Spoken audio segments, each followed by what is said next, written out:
अच्छा जी, तो हम अपने स्टडी ऐप के चैप्टर नंबर 1 के क्विज करने जा रहे हैं। ठीक है।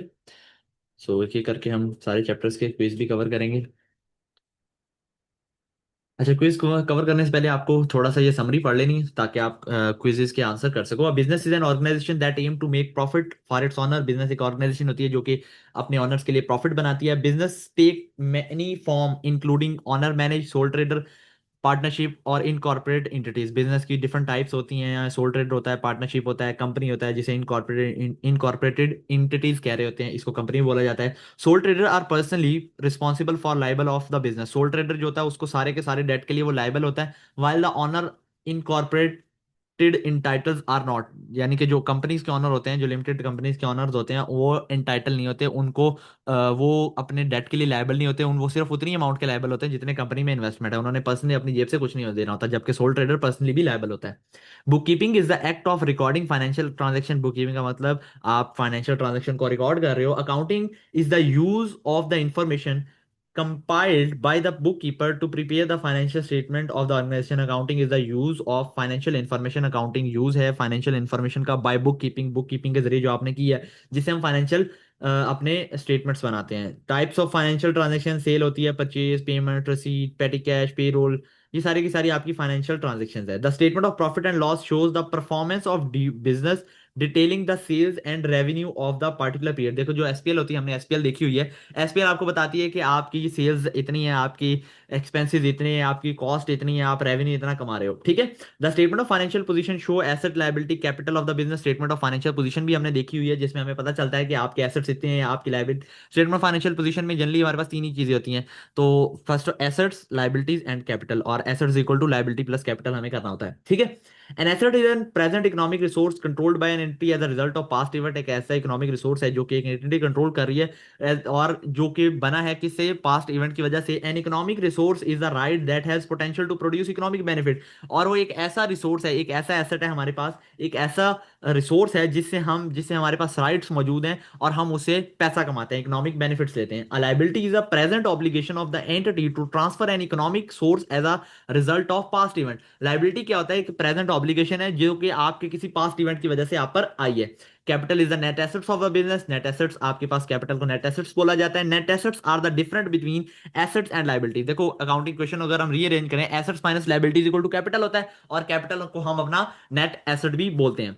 क्वालिटीज ऑफ फाइनेंशियल इंफॉर्मेशन वो क्या होते हैं जी? रेलिवेंट होनी चाहिए, रेलिवेंस होनी चाहिए, फेथफुल रिप्रेजेंटेशन, कोई बेईमानी ना हो, कोई बाइसनेस हो, फ्री फ्रॉम एरर हो, कंपेरेबल, क्या आप उसको पिछले एक इंफॉर्मेशन को दूसरी इंफॉर्मेशन के साथ कंपेयर कर सको, एक साल के प्रॉफिट्स को दूसरे साल के साथ प्रॉफिट के साथ, एक साल की सेल को दूसरे साल की सेल के साथ, कॉस्ट को कॉस्ट के साथ। वेरीफाइबल, आपके पास कोई ना कोई जो आप इंफॉर्मेशन दे रहे हो उसका आपके पास एविडेंस होना चाहिए। टाइमलीनेस, आपको टाइम पर मिलनी चाहिए। अंडरस्टैंडेबिलिटी, और एक अंडरस्टैंडेबल होनी चाहिए। एक गुड इंफॉर्मेशन अंडरस्टैंडेबल होती है। आइए जी, इसके चैप्टर नंबर 1 के क्विज करते हैं।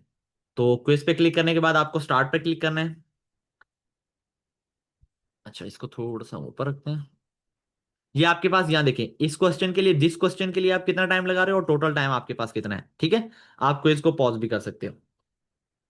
स्टार्ट करते हैं। 5 क्विज है आपके पास। What is the statement of profit and loss? Statement of profit and loss क्या है, पढ़ते हैं।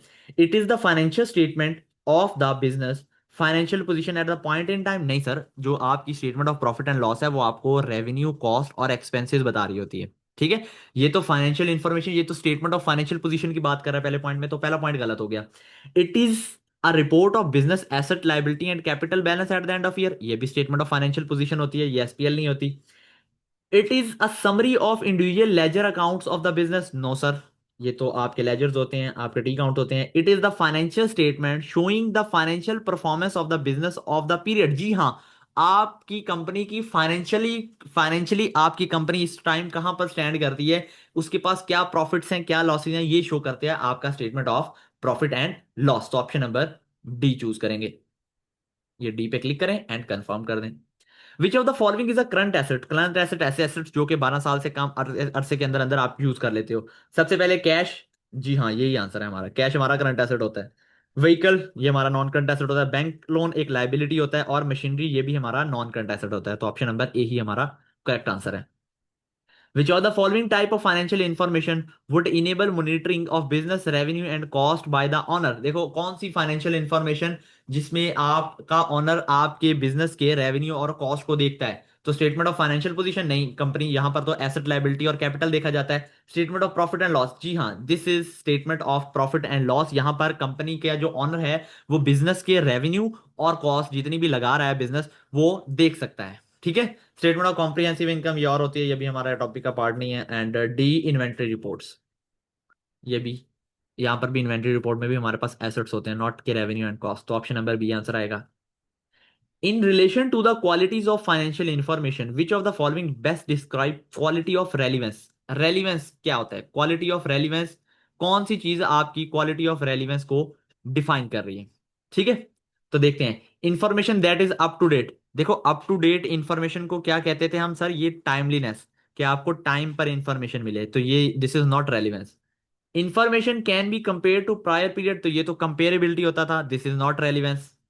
Information should be faithfully represent, this is faithful representation of information, not relevance. तो ऑप्शन नंबर डी ही आंसर होगा। Information can influence the economic decision of the user. देखो जब हम relevance की क्वालिटीज पढ़ी थी तब हमने ये देखा था कि सर जो आपकी इंफॉर्मेशन होती है वो रेलिवेंट इंफॉर्मेशन होनी चाहिए, इररेलिवेंट इंफॉर्मेशन ना हो। उस रेलिवेंट इंफॉर्मेशन का क्या मतलब? कि आपकी उस इंफॉर्मेशन से यूजर के डिसीजन पर कोई इफेक्ट आ रहा हो, कि वो कंपनी में आगे फर्दर काम करे या ना करे कंपनी के साथ। ठीक है, तो ऑप्शन नंबर डी आंसर आ जाएगा।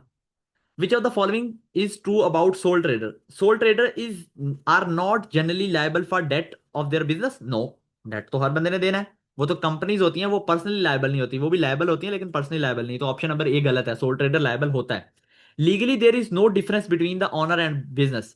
सोल ट्रेडर, अब सोल ट्रेडर क्या होता है? अकेला बंदा जो काम कर रहा है, वो बिजनेस का ऑनर भी है और आपका वो शेयर होल्डर भी, यानी कि जिसने पैसा भी लगाया हुआ है, वो चला भी रहा है और पैसा भी लगाया है। तो ऑप्शन नंबर बी आंसर आता है। लीगली बिजनेस जो सोल ट्रेडर होता है उसमें ऑनर और जो इन्वेस्टर होता है उसमें फर्क नहीं होता, क्योंकि एक ही बंदा काम कर रहा होता है। सोल ट्रेडर अकेला बंदा काम कर रहा होता है ना। It is a business form in which two और मोर इंडिविजुअल, नो, ये तो पार्टनरशिप होता है। It is a form of business where owners can not employ other, no, ऐसा नहीं है। और सोल ट्रेडर में भी आप एम्प्लॉय रख सकते हो। ठीक है, तो कंफर्म करो, ये देखते हैं हमारे पास कितने ठीक होते हैं हमारे। ये देखो इस क्वेश्चन में हमने 51 मिनट लगाए, टोटल टाइम हमने 5 सवाल करने पे 4 मिनट्स लगा दिए हैं। ठीक है, कंफर्म करते हैं।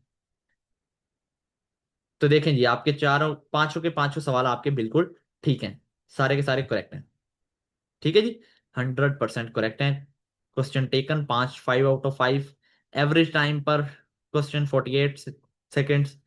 और average time for incorrect. Okay जी, तो ये हमारा क्विज नंबर, चैप्टर नंबर 1 के क्विज कंप्लीट होते हैं।